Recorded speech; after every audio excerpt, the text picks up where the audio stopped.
Merci pour la confiance que vous ne cessez d'accorder à votre émission, mesdames et messieurs, très chers téléspectateurs. Bonjour et bienvenue à ce nouveau numéro de votre émission. Je reçois pour vous pour la toute première fois un invité que pas le moindre dont vous connaissez déjà. Nous allons essayer de parler vraiment de la parole de Dieu et rien que la parole de Dieu. J'ai l'habitude de le dire. Tout au long de cette émission, nous parlons de la parole de Dieu. Et nous nous basons que sur la Bible, rien que sur la Bible. Il nous fait honneur de répondre à nos questions. Aujourd'hui, lui c'est l'évangéliste Roger Baka à qui je dis bonjour et bienvenue, homme de Dieu. Bonjour mon très cher frère, très grand de ma joie. Et merci aux téléspectateurs, merci aux géniteurs de Congo Base. Merci encore une fois de plus aux chrétiens qui vont devoir passer leur temps en compagnie de cette très belle émission intitulée À la lumière de la parole. Très bien, après plusieurs reports, aujourd'hui vous êtes quand même là. Et... ouais, pour un début qui ne s'arrêtera peut-être plus. Très bien, évangéliste Roger Baka. Bien aimé. Roger Baka, prophète, évangéliste ou politique? Non, ma mission est inscrite dans le livre de Actes des Apôtres, chapitre 26, le verset 16. À la lumière de la parole, je pose les fondements. Vois, bien il dit, tiens, lève-toi sur tes pieds et tiens-toi, car je te suis apparu pour t'établir ministre. Donc, au-delà des appellations, moi je dis déjà, je suis un ministre de Dieu. Et quand Dieu t'appelle ministre, c'est parce que tu as un ministère. Okay. Alors, l'on définit le ministère comme la poursuite d'une vision. Maintenant, c'est dans la poursuite de la vision que j'ai ma commission. Vois, je te fais sortir du milieu des peuples païens vers qui je te renvoie afin que tu leur ouvres les yeux. Que tu leur fasses sortir de ténèbres à la lumière. Okay. De la puissance de Satan à la puissance de Dieu. Afin qu'ils reçoivent le pardon de péché et la bénédiction que moi, l'Éternel, j'ai promis à tous les sanctifiés. Pris sous cet angle, je suis un évangéliste. Sous cet angle, vous êtes un évangéliste. Ouais. Alors, par rapport à l'école de la foi, UFC, Université de la foi chrétienne, est-ce que ce n'est pas une façon de vouloir commencer une œuvre? Vous n'êtes pas en quête d'ouvrir une église? Non, ce qui est vrai, Christ ne nous a pas demandé de multiplier des églises dénominationnelles, des assemblées locales. Ce n'est pas ça l'objectif de Matthieu 28 et 18. Et tous ceux qui sont en train d'en crier, ils enfreignent la parole de Dieu. Je peux te rassurer avec certitude spirituelle que Matthieu 28 et 18 est dit. À la lumière de la parole. Allez partout dans le monde. Faites de toutes les nations mes disciples. Le baptisant au nom du Père et du Fils et du Saint-Esprit. Apprenez-leur à obéir à tout ce que je vous ai prescrit. Il n'a pas dit bâtissez les assemblées locales. Non. Les assemblées locales ont été initiées pour éviter des raisons ou des causes ici après. Premièrement, c'est pour permettre aux gens qui confessent la même foi de se retrouver. C'est la raison pour laquelle on a bâti des assemblées locales. Il n'y a rien de divinité en soi. C'est un il n'y a rien de divinité en soi. C'est un cadre spécifique pour abriter tous ceux qui confessent la même foi, qu'ils aient ne fût-ce que des moments de communion fraternelle. Okay. Ça, c'est de un. De deux, c'est pour éviter les intempéries.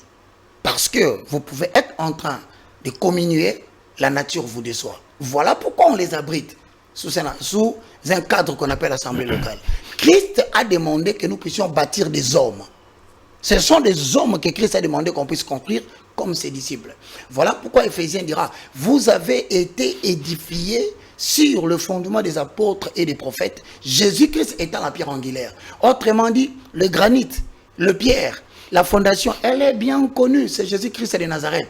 Mais ceux qui sont construits au-delà de Jésus doivent recevoir en eux les enseignements des apôtres et des prophètes. Donc, bref, je ne suis pas contre pour ceux qui bâtissent. Mais l'université de la foi chrétienne est une université qui a pour objectif l'explication des fondements de la foi chrétienne. Nous répondons à la question importante de savoir pourquoi je suis chrétien. À cette question, quand tu demandes à tout le monde, chacun te dit ce qu'il veut. Mais nous sommes chrétiens pourquoi? Parce que, en tant qu'esprit, nous sommes détenteurs d'un programme divin. Nous sommes détenteurs, chacun de nous, d'un programme divin ou d'une raison d'être que nous devons atteindre sur la terre. Et il n'y en a que trois. Et quels sont les Éphésiens chapitre 4, verset 11 à 12, c'est ce qu'on appelle le ministère majoritairement connu. Il y a des gens qui sont entrés sur la terre pour ne exécuter que la mission du ministère de la parole. Il a fait aux uns comme apôtres, il a fait aux autres comme prophètes, il a fait aux autres comme évangélistes, docteurs, pasteurs, pour le perfectionnement de ça. Nous ne sommes pas ministres de la parole pour autre chose. Nous sommes ministres de la parole pour le mot cathartismos, un mot latin, qui veut dire être en mesure de détecter les talents qui sont auprès des personnes que Christ envoie, les enseigner, amener cette capacité à maturation pour le mettre soit au service de l'Église, soit au service de la nation. Ça, c'est le ministère de la parole. Deuxième, c'est le ministère de la puissance. Autrement dit, il y a des gens qui sont capacités à parler. Mais il y en a d'autres qui ne savent pas parler, mais qui ont en eux la puissance pour confirmer les Écritures. C'est du genre Moïse. Il ne sait pas parler, il dit à Dieu, Seigneur, moi je ne sais pas, Exode 3, Exode 4. Mais Dieu lui dit, je t'ai choisi quelqu'un qui a le ministère de la parole, c'est ton frère Aaron. Mais toi, je te donne le ministère de la puissance. Mais la puissance de Moïse est incarnée dans un bâton. Donc, il y a des gens en accord avec 1 Corinthiens chapitre 12, les versets 28 au verset 29, ils posent la question. Tous sont-ils apôtres? Tous sont-ils docteurs? Non. Mais il a donné aux uns la capacité, les dons de secourir, les dons de miracles, les dons d'interprétation des langues. Il a fait, voilà, ça ce sont des gens qui démontrent la puissance de Dieu, et la puissance de Dieu arrête les contestations. Et à la fin, la troisième raison d'être que nous devons être en mesure d'enseigner, ça s'appelle talent mécanique. C'est-à-dire, ce sont des personnes qui n'ont pas l'art de parler, qui n'ont pas la puissance de démontrer la gloire de Dieu au travers de ce qu'ils font, mais ils ont reçu de la part de l'Éternel un talent en accord avec Exode 35, le verset 30. Dieu dit ceci à Moïse, tu me construiras le tabernacle. Mais pour me construire le tabernacle, j'ai quelqu'un en qui je plaçais l'esprit de sagesse et d'intelligence afin d'exécuter toutes sortes d'œuvres. Il s'appelle l'enfant Bethaleel. Donc ça veut dire, tel que toi, aujourd'hui, sur ce plateau, quand tu commences à me poser la question, je te dis tu n'es pas ministre de la parole. Je te dis tu n'as pas le ministère de la puissance. Mais en t'écoutant, je te dis tu as un talent mécanique qui doit être sanctifié par Dieu avant de faire son service dans le tabernacle. Donc la capacité de poser des questions, la capacité de réfléchir, de tourner les choses, ça c'est un talent mécanique. Il y a des bijoutiers. Un bijoutier qui travaille l'or, c'est quelqu'un qui a reçu un don du Saint-Esprit. Ça ne vient jamais par les diables. Très bien. Très bien. Alors, par rapport à l'université de la foi chrétienne, est-ce qu'il y a aussi des dîmes que les gens donnent? Des offrandes? Non. D'abord, l'université de la foi chrétienne est à sa 5e promotion. Je vais dire 5e année. Ok. C'est comme une école, bon, voilà. Voilà comme les apôtres du Seigneur ont fait 3 ans d'année académique. C'est d'ailleurs de cela que vous avez l'imitation de l'université des graduats. Les apôtres ont fait 3 ans. Pendant les 3 ans, ils écoutaient les enseignements, ils les écrivaient. C'est pas comme aujourd'hui à l'église, le cahier d'un chrétien est composé de 4 phrases. Lesquelles? Officiant. Référence biblique. Interprète. Comment tu ris comme ça, mon frère? Référence biblique. Point, il a souligné. Voilà une discipline du Seigneur. Un cahier qui se découpe en 4 phrases. Ah non, ils doivent avoir les stylos et les bics, écrire jusqu'à la fin. Et là, nous enseignons sur le fondement, le fait justificatif de notre croyance. Pourquoi tu n'es pas catholique? Tu dois être en mesure de répondre. Pourquoi tu n'es pas musulman? Chaque religion, chaque groupe religieux s'est défini par un fondement. Voilà pourquoi nous donnons le cours sur 4 cours principaux. Le premier, c'est la découverte de ce que l'on est par rapport à Dieu. Le deuxième, d'ailleurs aujourd'hui je viens de donner cours, le chapitre que nous avons abordé, les origines de l'être humain. Autrement dit, quelle est la technique que Dieu a créée a utilisée pour créer l'être humain? C'est là où je leur ai annoncé, Genèse 3, 19, Dieu prit l'homme de la poussière de la terre. Deuxièmement, je leur ai donné Genèse 2, 7, il souffla sur ses narines. Et troisièmement, je donné 1 Thessaloniciens 5, 23 pour dire que l'être humain est composé de 3 hommes. Donc, nous sommes en train d'apprendre aux gens les ABC du christianisme. Très bien. Déjà, pour ne pas te couper, il n'y a pas de dîmes. Il n'y a pas de dîmes. Il n'y a pas de frais d'inscription. Ok. Tu viens avec ton cahier, ton stylo, et ta Bible. Il ne faut pas t'absenter 5 fois, on te chasse. Parce que je trouve mal. Quelqu'un qui veut connaître un trésor se permet de s'absenter pour rater certaines choses. Mais il y a la libéralité. Celui qui veut nous aider, il nous aide à la mesure de ses possibilités. Très bien. Ouvrons alors cet entretien d'aujourd'hui, homme de Dieu, par cette question. Quelle lecture faites-vous aujourd'hui de l'Église du Christ au Congo? Non, la vérité sur l'Église du Christ est dans les livres de 1 Timothée. Je ne sais pas si tu as ta Bible, parce que ça serait vraiment important que nous puissions lire certaines références, et même à travers ton portable, parce qu'aujourd'hui la Bible, elle est partout dans tous les portables. Alors si nous allons dans les livres de 1 Timothée, au chapitre 3, le verset 1, déjà là, on nous dit ceci, je lis au nom de Jésus. 1 Timothée. Chapitre 3. 1 Timothée chapitre 3. Non, 2 Timothée chapitre 3 voulais-je dire. Excusez-moi mes bien-aimés dans le Seigneur. 2 Timothée chapitre 3. Voilà. Verset 6. 1, 2, 3, c'est fini. Okay. Et je donnerai la conclusion par 2 Timothée 4. Très bien. Sache bien, dans la période finale de l'histoire, les temps seront difficiles. Les hommes seront égoïstes, avides d'argent, vantards, prétentieux. Ils parleront de Dieu d'une manière injurieuse et n'auront pas égard pour leurs parents. Ils seront ingrats, dépourvus du respect pour ce qui est sacré, sans cœur, sans pitié, calomniateurs, incapables de se maîtriser, cruels, ennemis des gens de bien, emportés par les passions, enflés d'orgueil, etc. Voilà la caricature de l'Église vers le temps de la fin. Mais si tu vas dans 2 Timothée chapitre 4, c'est ce qui concerne le ministre de la parole. Je parle maintenant de ceux qui se tiennent devant la chair. Voici la présentation géographique, psychologique et morale de ces gens. 2 Timothée, en chapitre 4, le verset 1 à 4. C'est pourquoi, devant Dieu et devant Jésus-Christ, qui va juger les vivants et les morts, et dans la perspective de sa venue et de son règne, je te les recommande solennellement. Proclame la parole. Insiste. Que l'occasion soit favorable ou non. Convainc. Réprimande. Encourage par ton enseignement avec une patience inlassable. Pourquoi il dit ça? Le verset 3. Car le temps viendra où les hommes ne voudront plus rien écouter du véritable enseignement authentique. Au gré de leurs propres désirs, ils se choisiront une foule de maîtres à qui ils ne demanderont que de leur caresser agréablement selon le sens de leur oreille.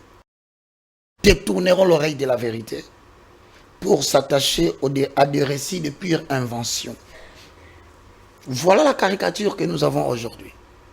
L'image que l'Église représente aujourd'hui. Donc aujourd'hui dans l'Église, selon 2 Timothée 4, complété parce que nous sommes à la lumière de la parole. Évidemment. Actes des Apôtres, chapitre 20, le verset 28, oracle de l'Éternel. Parce qu'un prophète, c'est quelqu'un qui dit ce qui est écrit. Autrement défini comme le porte-parole étendard de l'Éternel. De sa bouche ne sortent pas trop de commentaires à part la confirmation de ce qui est écrit. Acte 20, 28 dit ceci, mon cher ami. 28. Veillez donc sur vous-même et sur le troupeau de l'Église que le Saint-Esprit vous a confié à votre garde. Comme des bons bergers, prenez soin de l'Église de Dieu qu'il vous a confiée par son sacrifice.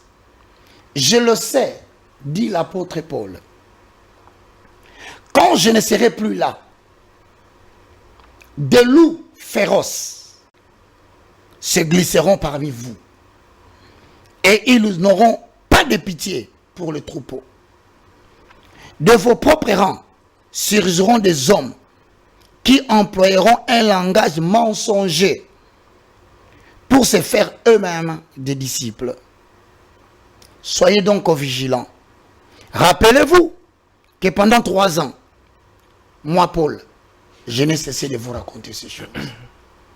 Lorsque vous voulez compléter toujours à la lumière de la parole de Dieu, parce que la mission est à la lumière, vous le verrez complété dans le livre de Matthieu, chapitre 7, le verset 14. Je lis au nom de Jésus. 15. Gardez-vous de faux prophètes. Lorsqu'ils vont vous aborder, ils se donnent l'apparence des agneaux. Mais en réalité, ce sont des loups féroces. Vous les reconnaîtrez à leurs fruits. J'en passe. À la lumière de la parole de Dieu, voici la perspective, selon ta question bien posée, dans quelle situation nous nous retrouvons. 2 Pierre, au chapitre 2,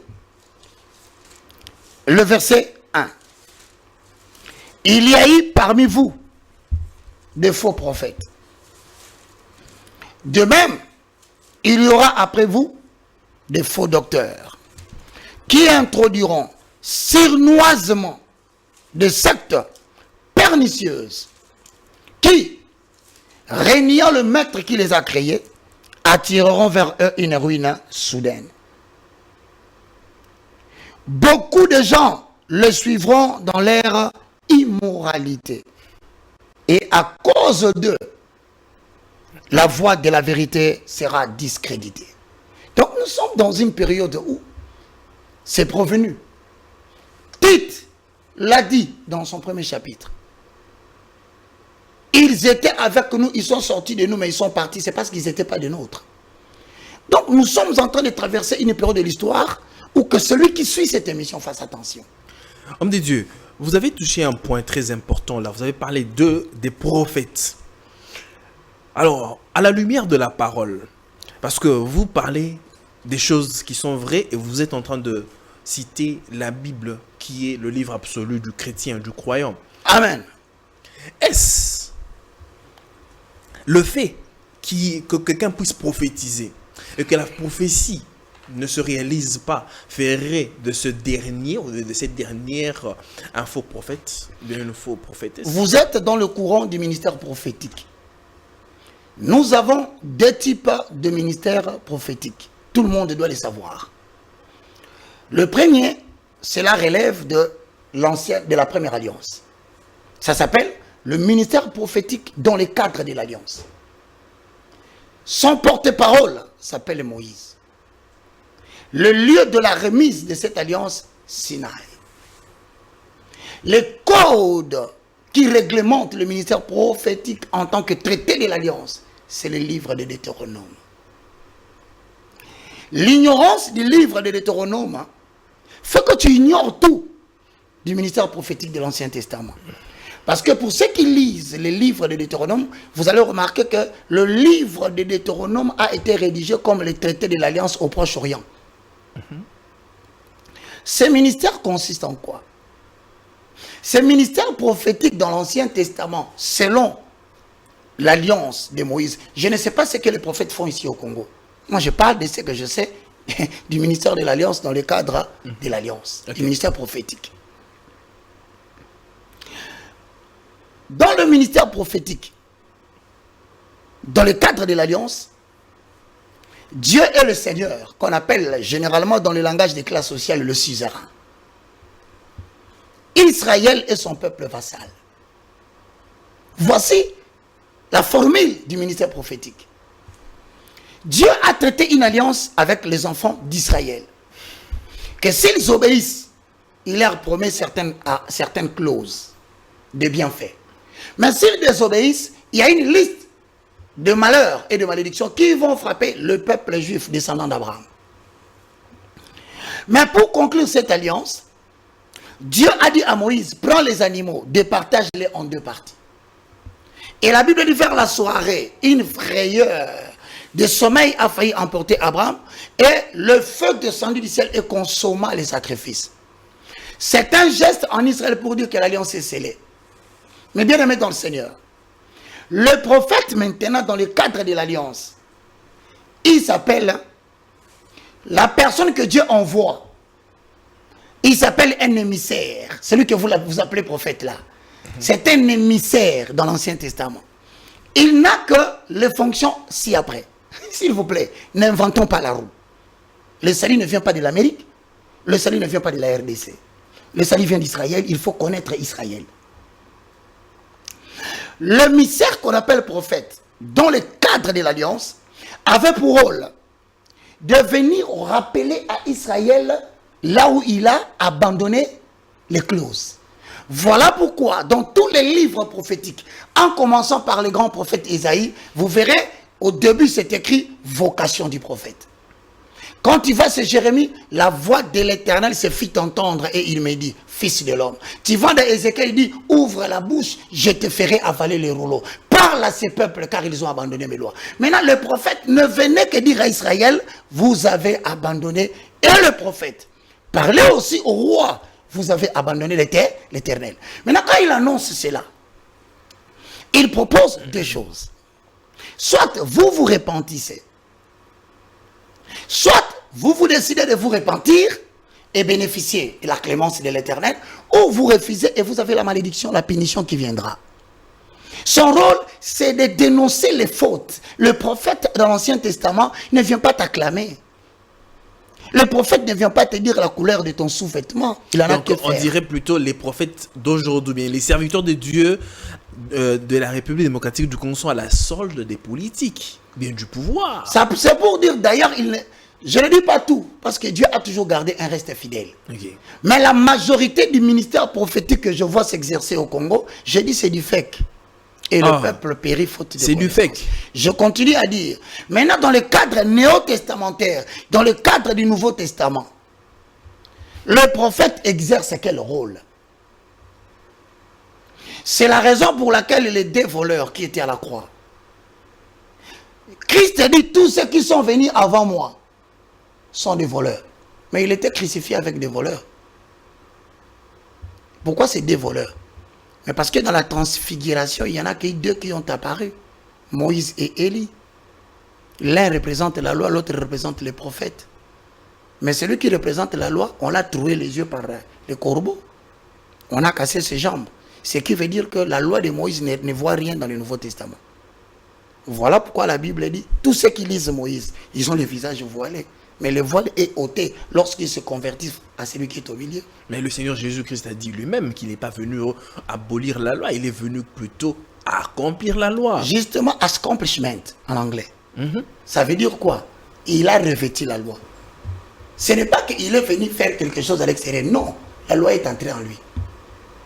Autrement dit, il est l'incarnation physique de la loi. Tout ce que la loi demandait, c'est lui. Et les gens ne doivent pas me comprendre cela. Voilà pourquoi je continue à dire que le ministère prophétique dans le cadre du Nouveau Testament ne consiste plus en cela. Parce que dans Deutéronome, il disait si. Mais dans le Nouveau Testament, Jérémie chapitre 31, le verset 31, à la lumière de la parole. Voici les jours qui viennent, je vais traiter avec la maison d'Israël une nouvelle alliance. Non pas comme j'ai traité avec leur père, lorsque je les ai pris par la main pour les faire sortir d'Égypte. D'ailleurs, alliance qu'ils ont violée. Cette fois-ci, je prendrai mes paroles. Je les inscrirai dans leur cœur. Ils seront mon peuple et je serai leur Dieu. Personne n'aura besoin d'être enseigné par son concitoyen, disant, connaissez l'Éternel. Car tous me connaîtront, du plus petit jusqu'au plus grand. Maintenant, les prophètes du Nouveau Testament, c'est un prophète qui annonce quoi? Les oracles du Seigneur déclarés comme étant le signe du temps de la fin, en accord avec Matthieu chapitre 24, avec les livres d'Apocalypse. Il prépare le retour du Fils de l'homme. Donc le prophète proclame les oracles pour le retour du Seigneur Jésus-Christ. Yeah. Donc il n'a rien à voir avec des choses futiles. Je commence par la première futilité. Vous avez entendu qu'il s'exerce un ministère prophétique à Kinshasa, je dis bien entre guillemets prophétique, qui consiste à citer les noms des gens et dire, je vois dans la salle une femme Ton nom commence par J. Je vois U. Je vois encore L. Oui, l'esprit me dit qu'il y a I et puis E à la fin. Y a-t-il une sœur Julie ici? Bien aimée dans le Seigneur. Mais ça, c'est du fake. Oh, ça n'a rien à voir Ça n'a avec... rien à voir avec le ministère prophétique. Donc ce n'est pas biblique. Non. Le ministre prophète, il est un porte-parole de l'ainsi dit l'Éternel. Il n'y a pas Julie dans l'ainsi dit l'Éternel.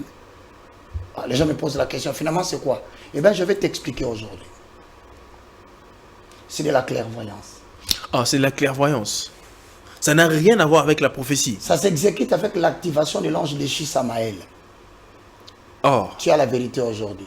Et demain, Samaël. Ouais. Samaël est un ange déchu. Qui avait la Donc c'est lui qui est en train d'opérer dans les soi-disant... l'activation. Dans les soi-disant prophètes. On l'active. Et il y a plusieurs méthodes pour l'activer. Il n'y a pas que ça. Ces gens-là sont en mesure de te dire même les montants que tu as en poche. Et c'est exact. Ah, maintenant, si par exemple l'esprit ne peut pas révéler que vous avez tel montant en poche d'une certaine façon. Si tu regardes le travail que Dieu a donné au Saint-Esprit, c'est dans Jean 14, 16 et c'est complété aussi dans Jean 16, 14. Lorsque viendra le consolateur, il vous annoncera toutes les choses. Il ne parlera pas de lui. Il est interdit au Saint-Esprit de parler même de lui-même. Figure-toi, lui qui est Dieu, on lui dit, toi ne parle pas de toi. Toi, tu vas témoigner Jésus. Tu vas glorifier le nom de Jésus. Mais comment se fait que le Saint-Esprit arrête de témoigner Jésus pour parler de tes habits, de tes sous-vêtements? De là, ça devient maintenant de l'ésotérisme. Non, c'est de la clairvoyance, la voyance claire. L'ésotérisme, j'en viens, c'est autre chose. L'ésotérisme, c'est le message subliminal. Parler du diable sans le nommer ou en le couvrant avec la troisième personne du singulier. Ah. Un prédicateur, et un tout ça se passe dans l'église du Dieu vivant. Je te lis les Écritures qui ont dit vers le temps de la fin, ils parleront de Dieu d'une manière injurieuse. Chaque matin, quand je regarde la télévision avec les soi-disant prophètes de la RDC, je dis, mais ces gens sont en train d'insulter Dieu et les gens acclament. Ils sont en train de se moquer du royaume. Et voici, la Bible dit, plusieurs le suivront dans leur dérèglement. Donc, la caractéristique principale d'une bonne église, ce n'est pas le nombre. Ce n'est pas la multiplication des cultes. Et c'est quoi la caractéristique d'une très bonne église? C'est un prédicateur qui reste attaché à la fidélité de ce qui est écrit. Quand il vous parle, il ne parle pas de lui. Quand il vous parle, il vous montre l'agneau, car il est écrit dans la parole de l'Éternel. Montrez-nous l'agneau, cela nous suffit. C'est à part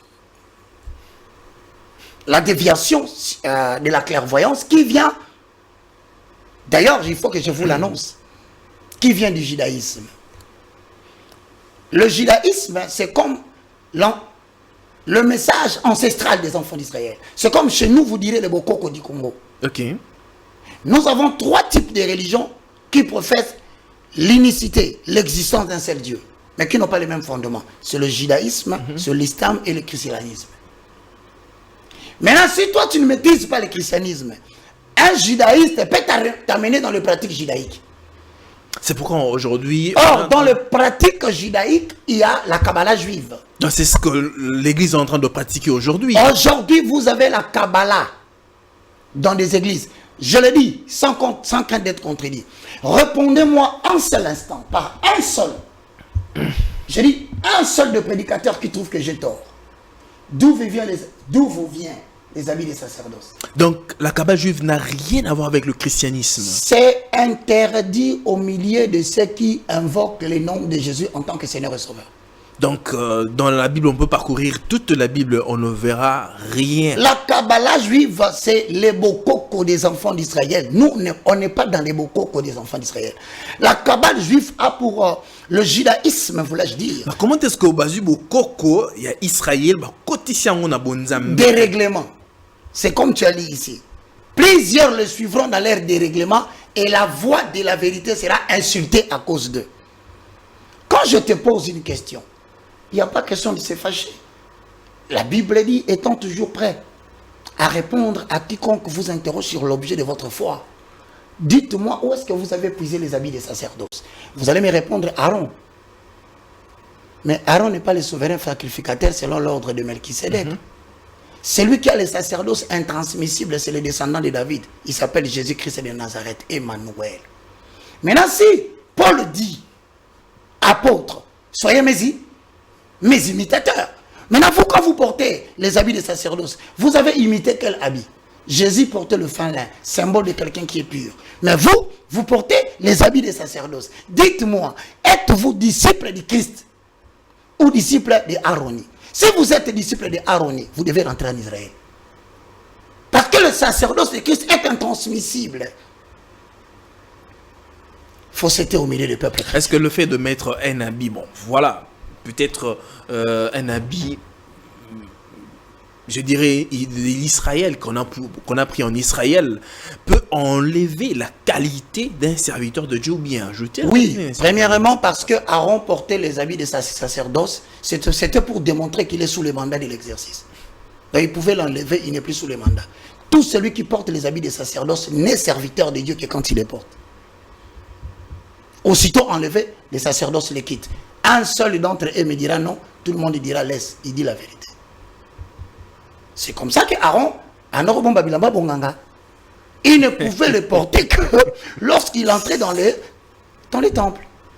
Alors, tous ceux qui portent, et en plus, ne commettez pas l'erreur.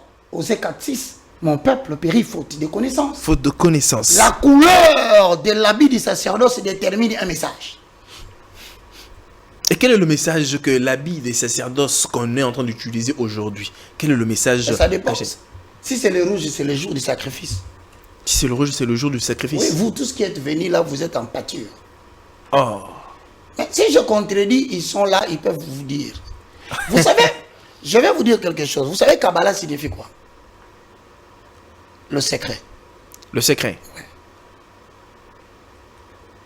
Si tu appelles un kabbaliste ici, tout ce que tu vas lui dire, il ne te dira jamais la vérité. Parce que la Kabbalah exige que le message soit gardé, codé, secret. Seuls les initiés peuvent le savoir, pas les curieux. Donc ça dit que tout celui qui viendra ici pour parler, pour me contredire, il ne dira que des faussetés. Disons, homme de Dieu, l'Église ou bien les hommes de Dieu sont en train d'amener en pâture alors les enfants des dieux. C'est comme ça que dans le livre d'Ézéchiel, au chapitre 34, voici ce que l'Éternel Dieu dit. Oracle de l'Éternel à la lumière de la parole. La Bible déclare dans Ézéchiel 34. Permettez-moi de lire. Nous y sommes.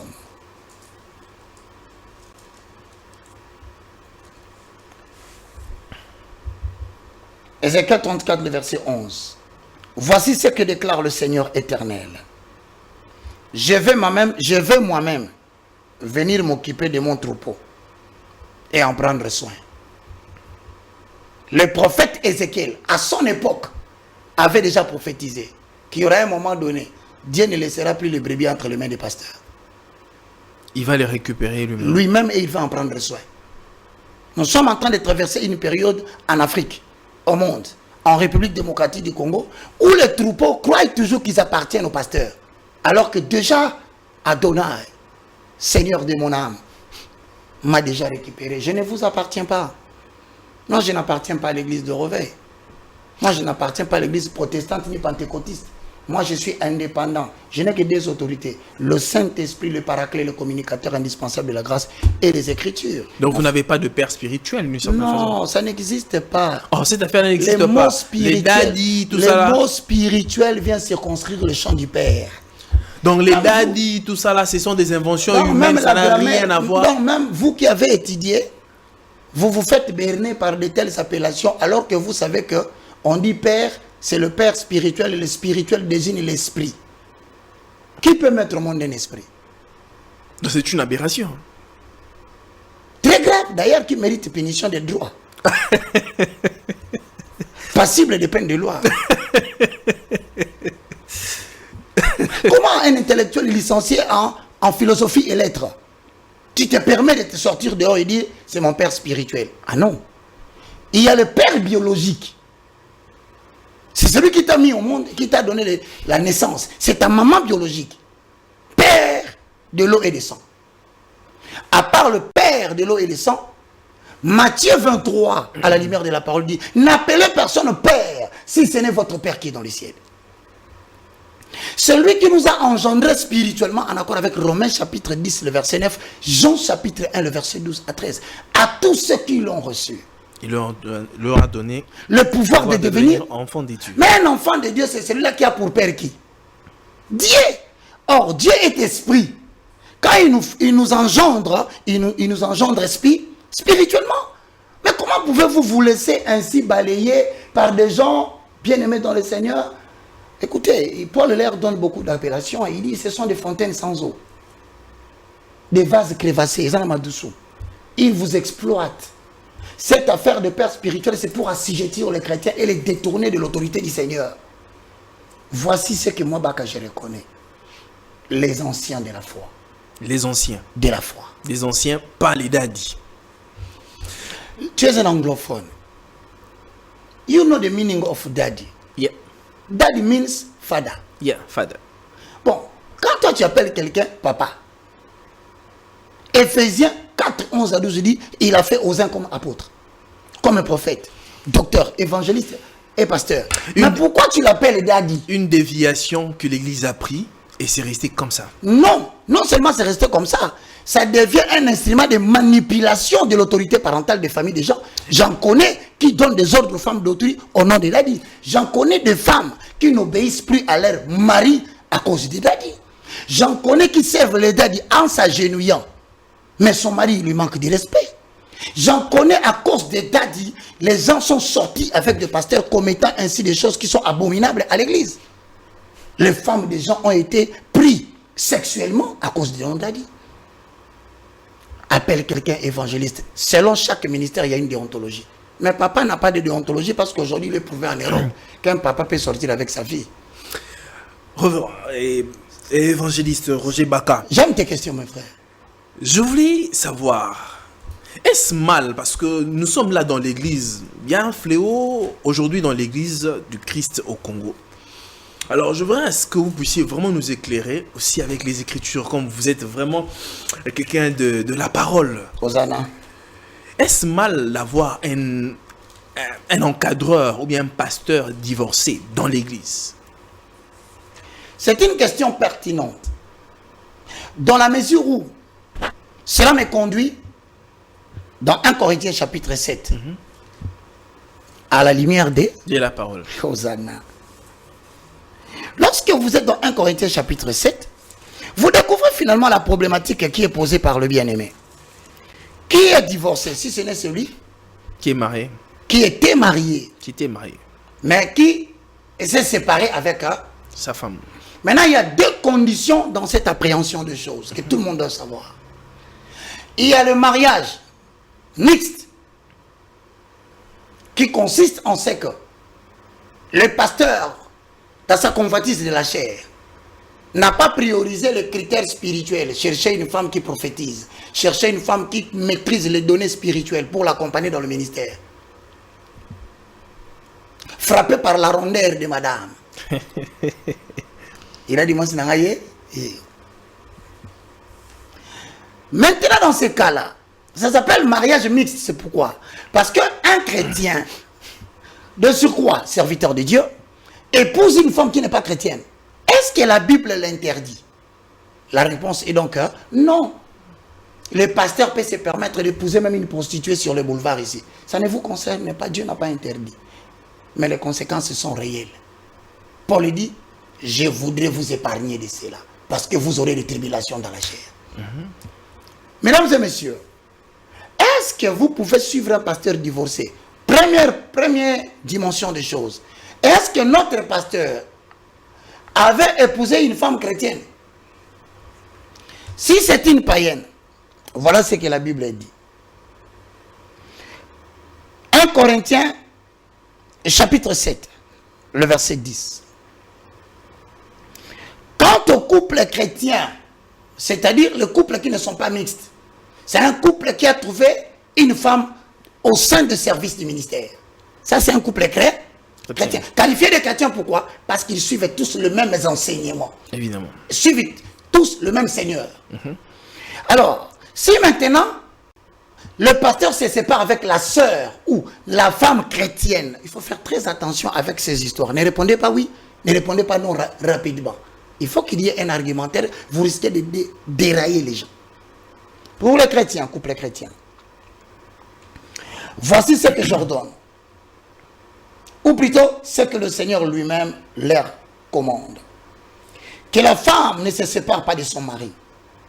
Au cas où elle en serait séparée, qu'elle reste sans se marier et ou qu'elle se réconcilie avec son mari. Le mari de son côté ne doit pas quitter sa femme. C'est là où certains prédicateurs ont dit, moi et ma femme, elle était païenne. Ils commencent à bombarder la femme, la qualité de païen, parce que la condition ici, elle était difficile. Si c'est une chrétienne, elle ne peut pas se remarier. Mais selon la parole de Dieu, la Bible a dit que la seule condition pour un homme de repudier sa femme, c'est peut-être de l'avoir pris en flagrant délit. C'est dans le cas de couple chrétien, il faut bien expliquer. Dans le cas de couple chrétien, en accord avec Romains 19, en accord avec 1 Corinthiens 10, 11 à 12, tous les deux ont confessé Jésus comme Seigneur et sort.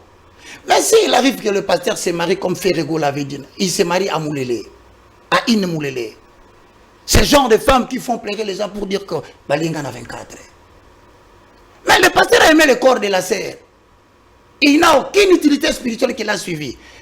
Et 1 Corinthiens chapitre 7. Lui étant avisé, non, en tant qu'un homme de Dieu étant avisé, il est allé là-bas, il doit normalement rester avec cette femme. Dieu ne fait pas le choix pour quelqu'un sur la femme qu'il doit choisir. Oui, Dieu ne fait pas le choix. Cependant, les conséquences sont réelles. Toi, tu as l'enseignement. Choisis la voie. Il dit, voici, je me tiens devant toi. Choisis la vie ou la mort. Moi, j'ai dit, je t'ai enseigné. Voilà maintenant, dans le livre de 1 Corinthiens 7, le verset 12. Pour ce qui est des autres couples, c'est-à-dire le couple mixte, à l'absence de l'indication expresse de la part du Seigneur, voici ce que je dis. Si un frère chrétien, qui peut être aussi pasteur, se marie avec une femme non croyante, et qu'elle consente à rester avec lui, qu'il ne la quitte pas. Vous entendez bien? Même si elle était danseuse, même si elle était prostituée ou porcenette, Dieu dit, si la femme dit, je vais suivre le pasteur, je vais rester avec le pasteur, que le pasteur ne le quitte pas. Cependant, suivez la suite. De même, si une femme se marie à un non-croyant, et qu'il consente de rester avec elle, qu'elle ne le quitte pas. Car, du fait de son union avec sa femme, le mari non-croyant est bien un mari légitimé. Et de même, du fait de cette union avec son mari chrétien, la femme non-croyante est bien une épouse légitime. Autrement, leurs enfants seraient des enfants naturels, alors qu'en réalité, ils sont légitimes. Voici la mention. Mais si le conjoint non-croyant est déterminé à demander le divorce, c'est là où nous arrivons à la question que tu as posée. Parce que vous pouvez rester ensemble, mais l'un demande le divorce parce qu'il est non-croyant. Et moi, je vais divorcer avec toi. Écoute ce que la Bible dit. Eh bien, qu'il divorce. Je le dis ouvertement à toutes les femmes qui ont épousé des maris païens. Si vous décidez de rester ensemble, Dieu vous autorise. Si vous êtes prophétesse, si vous êtes encadreur des gens, ne l'imputez pas la condamnation, il est divorcé. Non, dans le cas où il est marié à un non-croyant. C'est comme si vous êtes en train d'autoriser et d'appuyer les hommes de Dieu qui se sont mariés pour éviter, 2, 3, 4 fois dans une église. Justement pour éviter, je reprends la lecture. Nous courons après le temps. Mais si le croyant ou le conjoint non-croyant est déterminé à demander le divorce, eh bien qu'il le fasse. Dans ce cas, le frère ou la sœur n'est pas lié. Dieu nous a appelés à vivre en paix. Pour des raisons de paix. Mais la conséquence qui vient après, ça veut dire que oui, vous pouvez divorcer, mais vous restez comme ça, célibataire. Entre chrétiens, Dieu ne fait pas les divorces. Sinon, si vous le faites, la femme ne doit pas se remarier, sauf cas d'adultère. Évidemment. Voilà, merci. Il a fait ça pourquoi? Pour bloquer les gens. Voilà, maintenant ici, nous sommes dans nous un sommes cas... dans le cas où dans l'église. est-ce qu'on peut être dirigé par un pasteur divorcé? Première Oui ou non? réponse. S'il avait épousé une femme chrétienne, maman pasteur, et qu'il s'est lancé dans l'impureté, l'immoralité, il commence à sortir avec les femmes à l'église, la femme lui dit, papa, tu te comportes mal avec ce comportement, il se décide de divorcer, un tel pasteur est dans un état d'adultère. Et vous qui suivez son message, vous êtes sous l'emprise de l'adultère. Voilà. Mais, s'il s'était marié avec une femme qui prend la bière, il s'est marié avec une femme qui n'est pas chrétienne, je dirais même musulman. Je vais aller même plus loin, kimbanguiste. Le jour où cette femme décide de s'en aller, n'imputez pas la colère sur le pasteur, ils ne sont pas liés. Il peut continuer à paître le prémis de l'Éternel. Ok. Dans le cas où, par exemple, la femme, oui, elle est chrétienne, mais seulement peut-être la femme ne s'occupe pas très bien de l'homme, et puis la femme n'est pas polie à la maison. Elle est impolie face à son mari. Dans ce cas-là, est-ce que l'homme a le droit de la repudier? La lettre de la répudiation signifie l'homme a le droit d'écrire une lettre, de le renvoyer aux parents de la femme, ainsi stipuler l'objet pour lequel, voulais-je dire, la femme a été répudiée. Je retourne votre enfant car chaque matin quand je bois du thé, je sens qu'il y a les piments à l'intérieur. Veuillez rééduquer votre enfant sur le point ci-après. Pam, pam, pam. Là, il a envoyé une lettre pour demander qu'on corrige la femme. Mais s'il se décide de quitter la femme, il doit envoyer une lettre de répudiation. Or, la Bible dit, si Moïse vous a permis de faire cette chose, c'est à cause de la dureté de votre cœur. Vous avez répudié des femmes qui à peine venaient de faire un petit manquement. Vous avez répudié des femmes qui à peine venaient de commettre une petite faute. Alors pour bloquer l'homme, on avait dit envoyer la lettre de la répudiation. Pourquoi? Parce qu'avec la lettre de la répudiation, le papa de la femme a la justification que tu as laissé la femme et que quelqu'un d'autre peut le prendre. Ça t'évite de commettre des fautes. Voilà pourquoi, si le pasteur est marié à une sœur chrétienne, et qu'à cause de certaines choses qu'on aurait reprochées au pasteur, qu'il relève de la conduite des évêques, il n'a pas respecté, un tel pasteur ne peut plus te paître. Pourquoi? Parce qu'il est sous l'impureté. Mais si c'est une païenne qu'il avait épousée, et que la païenne décide de s'en aller, ils ne sont pas liés au oracle de l'Éternel. Homme de Dieu, nous allons chuter par là. Il y a un homme de Dieu qui a dit que l'Église catholique est une salle d'attente pour l'enfer. Êtes-vous d'accord avec lui ou bien vous partagez le... La Bible dit ne jugez de rien avant la fin des temps. Jusqu'à ce que Christ lui-même viendra tout paraître à la lumière. Mais Ephésiens 5, 11 à 12 dit, ne prenez pas part aux œuvres infructueuses des ténèbres, dénoncez les œuvres. N'attaquez pas les individus. Si l'Église catholique est une salle, quoi, d'attente pour l'enfer. Mais je te dis que si c'est ça, mais la chambre de l'enfer, c'est l'église de réveil. Ah, la chambre de... Si l'église catholique est une salle d'attente, ça veut dire que l'église de réveil, c'est une chambre... c'est une chambre... de l'enfer, mon cher. Parce que là-dedans, vous y trouvez des choses qui ne se nomment pas même dans l'église catholique. Comme... Je vous dis la vérité. Comme par exemple... Vous apprenez un pasteur qui a fait de ses brebis son champ de bataille. Sur les 80 membres, il a couché avec 70. Oh. Ces gens que vous voyez ici, parmi eux, il y a des criminels. Des criminels? Moi, j'ai failli être éliminé quand je commençais à dénoncer ces choses. Par les noms de pasteurs, je reprends. Par les noms de pasteurs que je connais, par ma façon de me renseigner. Je connais des hommes de Dieu. Personnellement. Je les connais, ils ont mis en jeu l'argent et on m'a dit. J'ai vu des criminels venir me chercher pour m'assassiner à la maison. Après, quand je suis entré moi dans mes recherches, on m'a cité les noms de quelqu'un. Faites attention, mes frères. L'apparence que vous voyez avec des hommes de Dieu à Kinshasa, entrez dans la profondeur, vous verrez, ils ont escroqué les parcelles d'autrui. Sur 100% des pasteurs que vous voyez, demandez comment ils ont eu leurs églises. Vous verrez qu'au tribunal, il y a un procès. Mais on est en train de soudoyer la justice pour que cette maman, ses papas ne reprennent pas l'autorité de sa parcelle. Si par exemple aujourd'hui, continuer dans cet état-là, c'est à cause d'un collègue pasteur. Comme? Oui, l'archevêque Coutinho, s'il est dans l'état où il est aujourd'hui, c'est aussi à cause d'un collègue pasteur. Vous pouvez vous imaginer, en toute humilité, avec abnégation, je témoigne. J'ai reçu quelqu'un qui est venu par confession de foi, demander à Dieu de le pardonner par mon canal, me racontant comment il a fait des histoires dans les dossiers de Pasteur Coutinho. Oh là là. Un homme de Dieu. Non, une personne utilisée. Et j'ai prié pour lui afin que Dieu le pardonne. Oui, la personne a été utilisée par un homme de Dieu. C'est-à-dire que ce sont des hommes de Dieu qui étaient complots de cette histoire. Il m'a dit, quand je regarde le pasteur Coutinho Fernando, c'est mon père. Qu'on ne votons pas. Quand je dis Coutinho, c'est mon père, je ne dis pas père spirituel. Je dis mon père, il est ami intime de mon papa.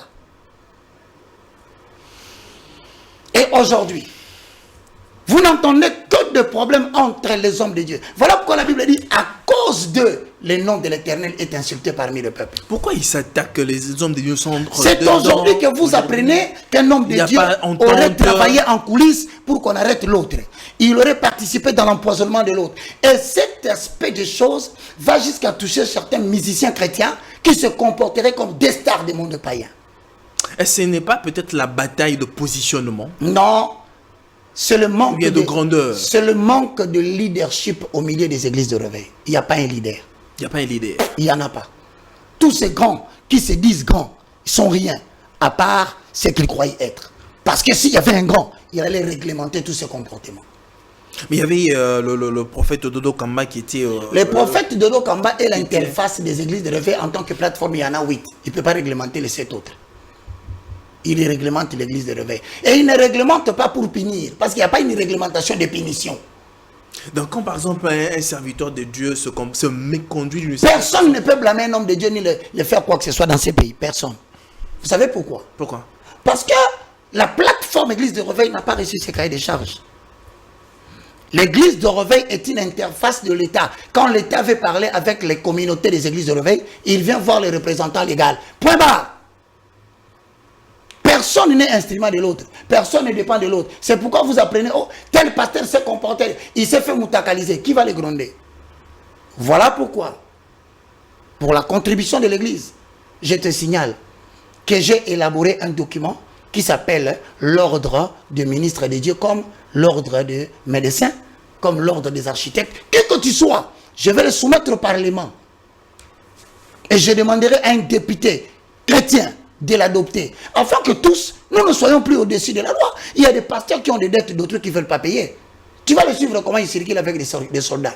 C'est peut-être parce qu'il a une relation avec les autorités. Quelle est la relation qu'un pasteur peut avoir avec les autorités? Si ce n'est qu'il a volé, il se cache derrière les autorités pour qu'on les touche. Est-ce mauvais pour un homme de Dieu de faire la politique? L'ange de l'Éternel campe tout autour de ceux qui craignent Dieu et les allège du danger de la politique. Je vais vous annoncer quelque chose, frères et sœurs. Vous voyez cette histoire de la politique? C'est le cimetière des hommes de Dieu. Le cimetière des hommes de Dieu. Ouais. Regarde comment ça tente. Combien sont des... Il y a plusieurs qui sont déjà entrés et ils sont morts. Il y a un pasteur qui s'appelle, je ne sais pas, son nom m'a échappé. Il a créé la rébellion, ici à Kinshasa. Il est de l'Est, si je ne me trompe pas. Après, il y en a encore un autre qui a habillé les jeunes gens en blanc. Ils ont tenté d'aller confisquer la RTNC. Ce n'est pas fini. Il y a un autre pasteur qui a été balayé ici, amené vachement en prison, pour des raisons politiques. Mais vous ne comprenez pas que la politique est en train de solliciter beaucoup de pasteurs. En fait, c'est pour détruire la force de l'église. Mais il y a encore un autre pasteur qui vient de postuler à la présidence. Il a déclaré ouvertement que c'est lui qui sera le gagnant. Vous voyez le niveau d'humiliation que nous subissons à l'église. Il a parlé au nom de Dieu. Il a dit que Dieu lui a dit. Dieu lui a dit. Maintenant qu'il n'a pas été proclamé pasteur et président. Il doit, en tout respect envers lui, parce que c'est un aîné, j'ai beaucoup de considération. J'avais. Ah, vous en avez. Ah ouais, ça s'est quand même détérioré à partir plus. de cet acte-là. Il a menti au compte de Dieu. Beaucoup de gens, je te confirme, ont quitté cette église-là. Des partenaires solides. C'est pourquoi je demande au pasteur, arrêtez cette affaire d'aller faire la politique. C'est le cimetière des hommes de Dieu. La politique est le cimetière des enfants des dieux. Et je viendrai vous démontrer même qu'un pasteur ne peut pas faire route ensemble avec un politicien.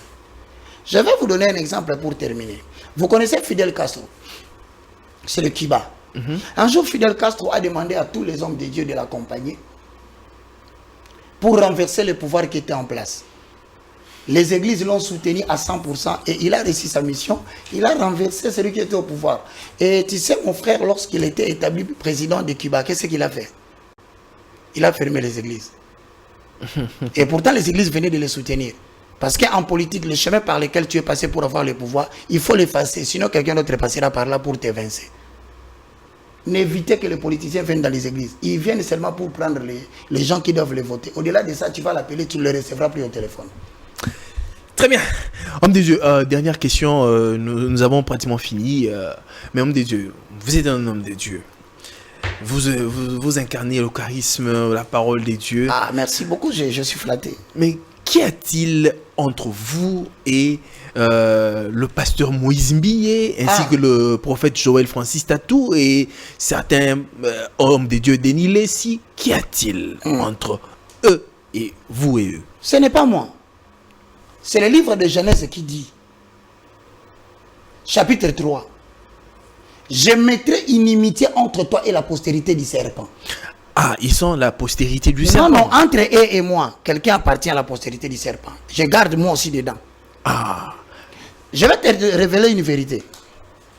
Ça s'applique tant à la politique que dans l'église. Premier principe.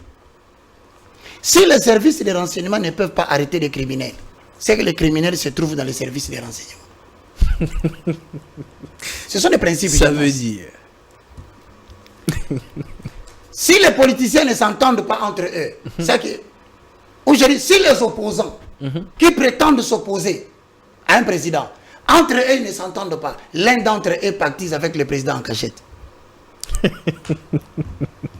Maintenant, à l'église, si l'église n'est pas capable d'éradiquer le mal, c'est que le mal se trouve entre les hommes de Dieu.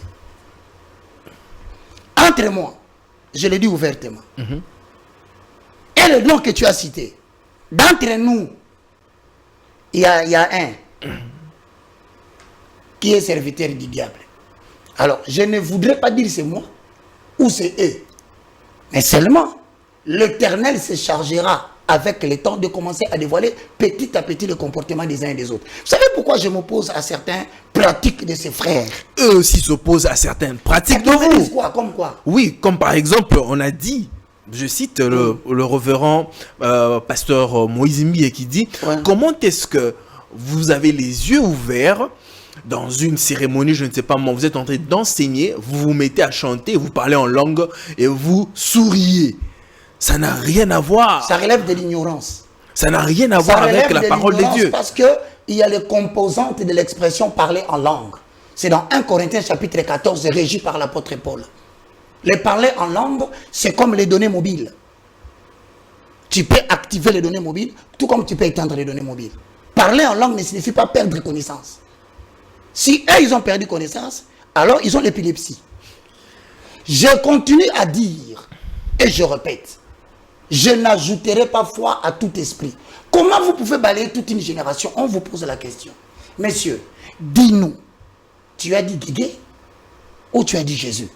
Réponds-nous tout simplement que j'avais dit Jésus, tu rentres au studio. Il avait répondu, il avait dit qu'il avait dit Jésus. Non, il a répondu dans une autre chanson pour me dire Yondo Yoga Kabiente. Une chanson du Seigneur et comme c'est comme là. Vous vous imaginez, tu passes tout le temps à écrire un album, mais tu ne penses qu'à un seul homme, Roger Bach. Je suis devenu ton Dieu. Si je le suis devenu. Peut-être il a aussi raison, Yoga Indebiente. Mais pourquoi on a fait Yoga Batubase Belé? Ndekonangai, Azob Sabino, hein?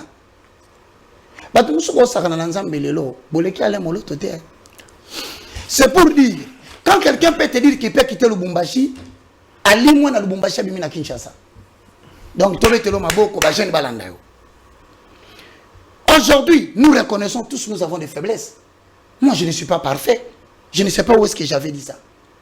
Mais ça commence à en être de trop. Vous vous chamaillez à la télévision. Celui-ci dit à l'autre, toi tu peux me dire que tu es chrétien. Et l'autre qui répond, à la télévision aussi et au vie de Bandimi. Celui-ci place le concert à Zénith, l'autre place à Arena. Mais finalement, vous nous amenez où?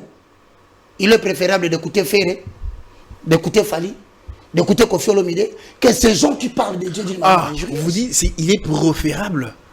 C'est-à-dire, c'est une figure de style pour dire, vous n'êtes pas ce que vous nous faites comprendre. Et tant que vous ne changerez pas, si c'est un papa de 60 ans qui s'oppose à vous, ça vieillir. Il faut un jeune homme qui puisse résister à la folie des Balaam. Merci beaucoup, homme de Dieu. Merci, en tout cas, nous sommes pris par le temps. Je m'étais dit d'arrêter cette affaire de dénoncer les œuvres infructueuses du monde des ténèbres. Mais j'ai comme l'impression que depuis que je me suis tué, les encore bêtises repris ont de plus belle. et ont atteint l'optimum. Alors, nous allons reprendre avec vous comme vous vouliez. Seuls vos fanatiques vont m'insulter. Mais ceux qui aiment l'Éternel, ils commentent, ils disent Amen.